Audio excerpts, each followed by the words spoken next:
नमस्कार मित्रों, स्वागत है आपका हमारे इस चैनल जीओबी अपडेट में। अगर आप सभी ने मुख्यमंत्री सीखो कमाओ योजना के अंतर्गत अपना पंजीकरण कर रखा है और आपने रिक्तियों में ऑनलाइन आवेदन किया था और आपको इंटरव्यू के लिए शॉर्टलिस्ट किया गया है, तो ऐसे में आप सभी का इंटरव्यू किस प्रकार से होगा और वहाँ पे आपसे कौन कौन से क्वेश्चन पूछे जाएंगे, इसके बारे में जानेंगे। और इसके साथ ही साथ कुछ लोगों के मन में सवाल ये भी है कि अगर हमें वहाँ पे ज्वाइनिंग हो जाती है, ज्वाइनिंग मिल जाती है, तो उसके बाद क्या हमें कंपनी रहना खाना देगी या फिर हमें खुद का व्यवस्था करना पड़ेगा, तो इसके बारे में भी जानेंगे। इससे पहले आपसे एक छोटी सी रिक्वेस्ट है, अगर आप चैनल पे पहली बार आए हो तो चैनल को जरूर सब्सक्राइब करो, साथ ही साथ नोटिफिकेशन बेल आइकन को ऑन कर लीजिएगा ताकि आप हमारी वीडियो सबसे पहले देख पाएँ। तो चलिए शुरू करते हैं। सबसे पहले हम बात कर लेते हैं उन कैंडिडेट के बारे में जिनके मन में ये क्वेश्चन चल रहा है कि क्या हम ज्वाइनिंग कर लेने के बाद हमें कंपनी रहना खाना देगी या नहीं देगी। तो दोस्त, इस पोर्टल में यहाँ पर साफ साफ सामान्य प्रश्न में लिखा हुआ है कि अगर प्रतिष्ठान यानी कि संस्था चाहे तो आपको अपनी स्वेच्छा के अनुसार वो रहना भी दे सकती है, खाना भी दे सकती है, सब कुछ दे सकती है अगर कंपनी चाहे तो। और अगर कंपनी नहीं चाहती है, ठीक है, तो वो इसके लिए बाध्य नहीं है। फिर आपको अपना खाना पीना रहना का जुगाड़ खुद ही करना होगा, ठीक है। ये आपको विशेष ध्यान रखना है। आप कंपनी पे डिपेंड होके मत जाना। जब आपकी ज्वाइनिंग हो या काम करने आप जाएं तो कंपनी पे बिल्कुल भी डिपेंड मत रहना, क्योंकि बहुत सी कंपनियां ऐसी होती हैं जो आपको नहीं रखेंगी। कुछ कंपनियां होती हैं जो बड़ी बड़ी फैक्ट्री टाइप का होगा तो वो लोग रख लेंगे क्योंकि उनके पास स्पेस रहता है, ठीक है। लेकिन जो कंपनी टाइप होती है, जो छोटी मोटी जो कंपनी होती हैं, तो उसमें इतना स्पेस नहीं रहता, या होता भी है तो वो सिर्फ अपने स्टाफ के लोगों को रखते हैं। जैसे कि आप तो अभी नए नए स्टार्टिंग हुआ है ना आपका, तो ऐसा बहुत मुश्किल होता है, ठीक है। तो ज़्यादातर मान के चलो कि 99% केस में आपको संस्था वाले नहीं रखेंगे, तो आपको रहना खाना ये सब आपको खुद ही अपना ध्यान रखना पड़ेगा इसका, ठीक है।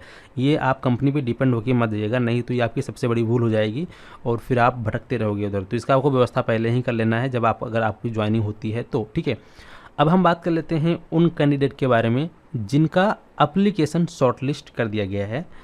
एप्लीकेशन शॉर्टलिस्ट हो जाने के बाद आपका इंटरव्यू दो प्रकार से हो सकता है। पहला, आपका इंटरव्यू ऑनलाइन भी हो सकता है। दूसरा कि आपका इंटरव्यू ऑफलाइन भी हो सकता है। ऑनलाइन किस माध्यम से होगा ये भी जान लेते हैं। दोस्तों, ऑनलाइन जो जैसे आपको पता है गूगल मीटिंग नामक एक एप्लीकेशन है, ठीक है।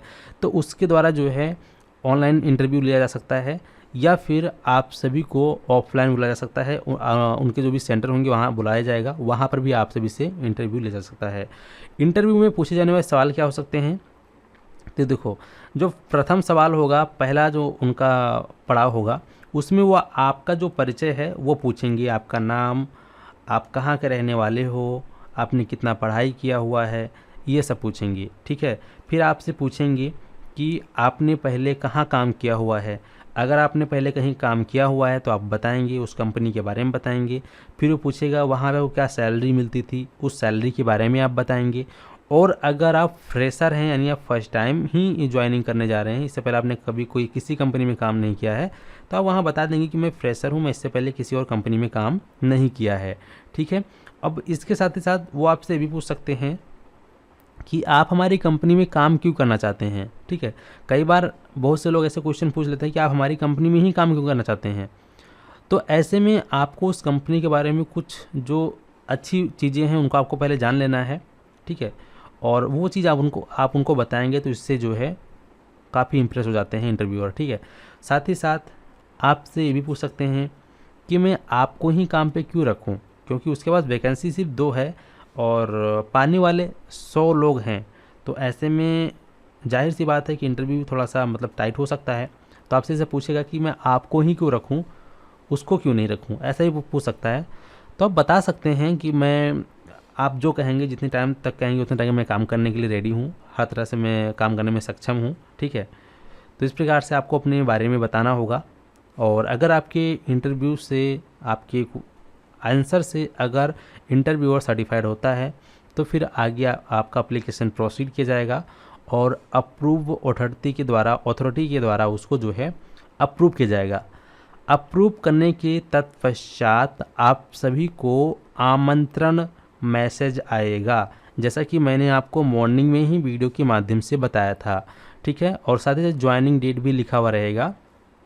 अगर आ जाता है तो फिर आपको उस दिन, जिस दिन आपको ज्वाइनिंग डेट मिला है, उस दिन आपको वहाँ पहुँच जाना है कंपनी में सुबह 8 बजे तक, ठीक है। 8 या 9 बजे तक, मतलब आपको पता कर लेना है कंपनी कब से ओपन होती है, कितने टाइमिंग से, 8 बजे 9 बजे, क्योंकि आपका फर्स्ट इम्प्रेशन ही लास्ट इम्प्रेशन होगा। तो आपको ना फर्स्ट इम्प्रेशन अच्छे से जमाना होगा, ठीक है। तो आपको टाइम से ही पहुंचना है। ऐसा नहीं कि आपको 20 तारीख को बुलाया गया तो आप दोपहर को जा रहे हो, या 2 बजे जा रहे हो, 1 बजे जा रहे हो, 12 बजे जा रहे हो, ऐसे नहीं। आपको मॉर्निंग में ही वहाँ पहुँच जाना है 8 बजे। कोई कंपनी 8 बजे खुलती है, कोई कंपनी 9 बजे भी खुलती है, कोई कंपनी 10 बजे भी खुलती है ना। तो सबका टाइम टेबल अलग अलग होता है, तो टाइम टेबल आप पता कर लेंगे और हिसाब से उसी टाइम पे आपको पहुँचना है, ठीक है। जिससे कि उनको भी लगे कि हाँ, हमने इस लड़के को सेलेक्ट करके कोई गलती नहीं की है, ठीक है। इससे ये होगा कि आप जब टाइम टू टाइम जाएंगे तो ऐसे में आपकी जो सैलरी है, ठीक है, वो बढ़ने के चांसेस ज़्यादा रहते हैं। आप मेहनत से काम करेंगे, ईमानदारी से काम करेंगे, तो आगे चल के जो अभी आपको 8,000 रुपये वहाँ पे लिखा गया है, मेंशन किया गया है, अगर संस्था चाहेगी, अगर आप उनकी नज़र में काफ़ी अच्छा काम करेंगे, काफ़ी अच्छे तरीके से टाइम टेबल मेंटेन करके रखेंगे, तो संस्था चाहे तो वो अपनी स्वेच्छा के अनुसार पैसे को बढ़ाकर भी आपको दे सकती है, जो कि आपके लिए काफ़ी अच्छा बेनिफिट साबित हो सकता है, ठीक है। तो इस प्रकार से आप सभी जो है अपनी ज्वाइनिंग ले सकते हैं, और उम्मीद करता हूँ कि आप लोग समझ गए होंगे। और इसके अलावा कोई कन्फ्यूजन, डाउट है तो प्लीज़ आप हमें बताइएगा, मैं आपकी पूरी हेल्प करूँगा, ठीक है। और इस वीडियो को और भी लोगों तो ज़रूर शेयर कर देना, ताकि उम्मीद करते हैं दोस्तों कि आप सभी से समझ गए हैं। चलिए दोस्तों, मिलते हैं आपको एक नए वीडियो में नए टॉपिक के साथ। तब तक के लिए टाटा एंड गुड बाय।